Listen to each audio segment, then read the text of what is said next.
Shalom. I want to give all praise to Yahweh, Bahashim, Yahweh Shai, Bahashim, Ha, Racha, Kodash, Mama. Double honors to the elder apostles and the elders of GMS. Double honors to my elder of this camp as well. Salutations to the sincere Akim, pushing this truth and sincerity around the four corners of this earth. I'm Nakar Karab Bani Yasharala, coming out of the Lions Den camp of Yasharala here in Jacksonville, Florida. Not today, I'll be coming out with a little lesson. Title of it is, the Lord has spoke of these things, because as you know, the things that are going on right now, uproars of the people, nations rising against nations, these other nations getting nuclear capabilities and now saying that they are strong. Well, these were foretold by the Lord. These were prophesied aforetime, so that we could read it and learn from it, and to know also that the Most High's words are coming true, because He said His words will not return back unto Him void. Wherever He send them out, they're going to accomplish that which He pleases. But without further ado, let's get right to the scriptures. This is Jeremiah chapter 25, verse 10. It says, "Moreover, I will take from them the voice of mirth and the voice of gladness, and the voice of the bridegroom and the voice of the bride, the sound of the millstones, Salakia, and the light of the candle." And that has happened to this place. Now, this was talking about ancient Babylon, as a matter of fact. Jeremiah prophesying to our people, you know what I'm saying, to the disobedience. You know what I'm saying? It was also foretelling that our people will go into slavery, but this was talking about ancient Babylon. Well, this is also applicable to modern day Babylon, which we now know it as America. But the Lord say, "I'm going to take away from them the voice of mirth." The voice of mirth, the mirthful things, or the things of mirth, have gone out of this place. Just look at it. Look at the day. You know what I'm saying? Compared to all the other years ago when it was around this time, the energy is dead. There's no more mirth. There's no more having a good time. There's no more happiness. It's in the voice of gladness. So the Lord has He's taken the mirth out of this place. Everything is dead around here. It's dead. It's dead chimp in Babylon. This was one of the most busiest times of the year once upon a time. You know, they used to have songs and sang songs. This is the most wonderful time of the year. Well, not no more, because the Lord done took the mirth up out of this place. You know, the Lord done shut it down. Ain't no going to no clubs. Ain't no going out, hanging out. Ain't no cookouts. Ain't no crowd balls. You know, ain't none of that stuff. You know, the millstones, i.e., people getting laid off from the jobs. Ain't nobody working. You know, various things have happened. This is the Lord taking the mirth out of this place. He's bleeding this place dry. But He said this would happen.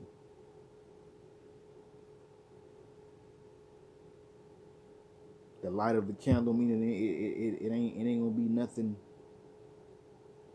good happening here. It's only gonna get worse here. It's only gonna get worse here.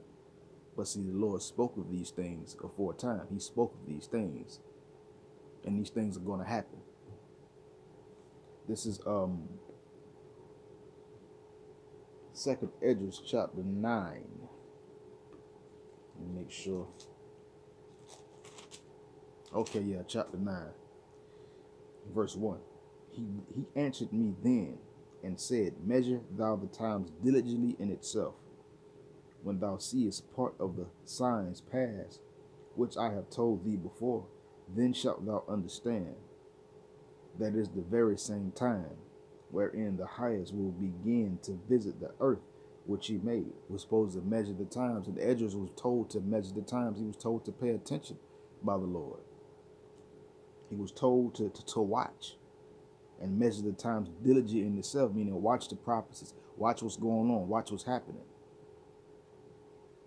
And He says, when you see part of the signs pass that He was told of before, then you're going to understand that it is the very same time wherein the Most High will start to visit the earth which He made, with all manner of signs and wonders in the skies and in the earth, and certain events such as uproars of the people, Antichrist, people coming falsely in the name of Yahweh Bahashim Yahushai, wolves in sheep clothing. Verse 3, it says, "Therefore when there shall be seen earthquakes and uproars of the people in the world, then shalt thou understand that the Most High spake of those things from the days that were before thee, even from the beginning. So the Lord is saying unto Esdras, you know, he says, therefore, when you have seen earthquakes, and where we're at right now in this day and age right now, we're starting to see earthquakes in diverse. We're not starting to see Salaki. We have seen earthquakes in diverse places. We have seen all manner of things happening: tornadoes, floods, Sierra Leone, Haiti. They suffered an earthquake, a devastating earthquake a while back. Had another serious earthquake in the Philippines, another serious earthquake in Mexico recently, you know, in diverse places. Now we're seeing uproars of the people. People are protesting in Norway, they're protesting in Paris, they're protesting in the UK, they're protesting in everywhere around the four corners of the earth right now. This is the uproars of the people. You know what I'm saying? In the world. This is what's going on right now. And the Lord say in verse 4, then shalt thou well understand, then you're going to know for sure that the Most High spake of these things from the days that were before us, even from the beginning. So these things have already been spoken of. These things have already been prophesied, set in order, predestined to happen. Verse 5. For like as all things, for like as all that is made in the world hath a beginning and an end, and the end is manifest. So just like anything in the world that has a beginning, you know what I'm saying, and an end, well, now the end is manifest, because we are now seeing these prophecies again. We are now seeing the things that the Lord spake of before time happening now, and the end is now manifest. You got wars, rumors of wars. You got nations rising up against nations. You got Russia and China. They mobilizing, preparing for a possible attack on this place. See, these are the things that Esau are not reporting on in the news. They're not putting this on the media because they don't want anybody to know what's going on. But that's why the Lord got his watchmen, his prophets, speaking of these things. But the end is manifest, and this was spoken aforetime. Verse 6, even so, the times also of the highest have plain beginnings in wonders and powerful works, and in endings effects and signs. So even so, the Most High, he made things that have had plain beginning, easy beginnings, but now in the end, wonderful and powerful works and endings and effects and signs. We're starting to now see that this is truly the end. We are living in revelation, the revealing. The Lord is soon to come back. People don't think so. This is not a game. This is serious. The end is manifest. This is the end. Because why? We're seeing uproars of the people. We're seeing earthquakes in diverse places. We're seeing flames of devouring fire, California. We're seeing tempests, hurricanes, tow up Louisiana or New Orleans, whichever one that is, or both. We're seeing these things. But continuing. And the only way you're going to get out of this is how you're going to get out of this. Everyone that shall be saved and shall be able to escape by his works and by faith, whereby ye have believed. That's the only way you're going to be able to get up out of this, by walking according to the scriptures of Yahweh Bahashim Yahweh. That's the only way you're going to get around the judgment. If you've been, that you have both works, faith and works, because faith without works is dead. So you must have both faith and works. That is the only way you're going to be saved. And you got to believe in and on Yahweh Bahashim Yahweh. You got to believe the truth. You can't doubt Yahweh Bahashim Yahweh. Because if you turn a deaf ear, you're going to get left here.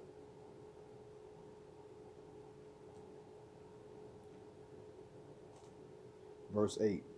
So I'm going to read verse 7 again. It says, and everyone that shall be saved and shall be able to escape by his works and by faith, where ye have believed, shall be preserved from the said perils, and shall see my salvation in my land and within my borders, for I have sanctified them for me from the beginning. So the Lord had already set this up, but you're going to be able to escape from the said perils by your works, and you're going to see the salvation. You're going to see the salvation of Yahweh Hashem Yahushua, because the Lord spake of these things before. He's going to redeem his people,